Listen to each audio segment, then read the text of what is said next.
Welcome back to this video. In this video, I will show you how to export or save Illustrator file as SVG file. Let me show you how.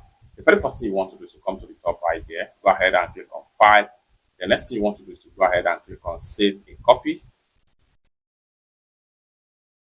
And here you go. Next thing you want to do is to come down below right here, go ahead and make sure you choose SVG.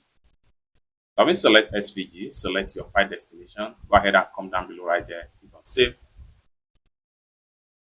And this is going to pump up right here. You have SVG profile. Click on here, choose any profile options that is compatible for you. I'm going to leave it in 1.1. Then type SVG file. Then come down below right here and hit on OK.